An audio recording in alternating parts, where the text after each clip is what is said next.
Seorang pria digerebek warga setelah nekat masuk ke kamar kos wanita di Desa Telang, Kecamatan Kamal, Kabupaten Bangkalan, Jawa Timur, tadi malam, Kamis, 23 Oktober 2025. Pria tersebut bahkan menggunakan kerudung dan menyamar menjadi perempuan agar bisa masuk ke kos itu. Kasih Humas Polres Bangkalan, Ibda Agung Intama mengatakan, pria tersebut yakni MFA, 21, asal Kabupaten Lamongan tersebut diduga merupakan mahasiswa Universitas Trunojoyo Madura, UTM. Agung mengatakan, kejadian bermula saat MFA masuk ke kamar kos itu untuk mendatangi mantan pacarnya. Untuk mengelabui pemilik kos, MFA menggunakan kerudung dan masker untuk menutupi wajahnya.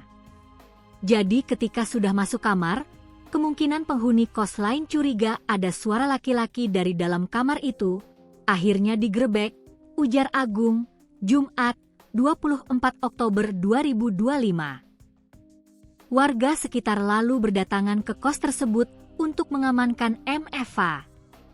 Beruntung saat itu terdapat anggota Satsamapta Polres Bangkalan yang sedang melakukan patroli. Jadi kebetulan ada anggota patroli, akhirnya diamankan ke Polres Bangkalan, jelasnya. Setelah diselidiki, MFA mengaku terobsesi untuk bertemu dengan mantan pacarnya di kos tersebut. Hingga MFA nekat menyamar untuk bertemu mantannya itu. Makanya dia sampai nekat menyamar seperti itu, imbuhnya. Agung juga mengatakan, adanya informasi MFA membawa senjata tajam dan minuman beralkohol itu tidaklah benar. MFA datang ke kos mantannya itu membawa makanan ringan berupa sempol yang dibungkus plastik hitam. Yang dibungkus plastik hitam itu bukanlah alkohol ataupun sajam, kami sudah periksa itu isinya sempol yang dibawa untuk mantannya itu, ungkapnya. Polisi lalu meminta agar MFA tidak mengulangi perbuatannya dan membuat surat pernyataan. Kasus tersebut juga berakhir damai antara pemilik kos dan MFA.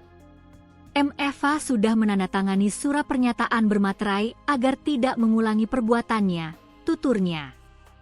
Sementara itu, Ketua Satuan Tugas, Satgas, Pencegahan dan Penanganan Kekerasan Seksual, PPKS, UTM, Sumriah mengaku saat ini masih menelusuri informasi tersebut. Masih kami telusuri, singkatnya.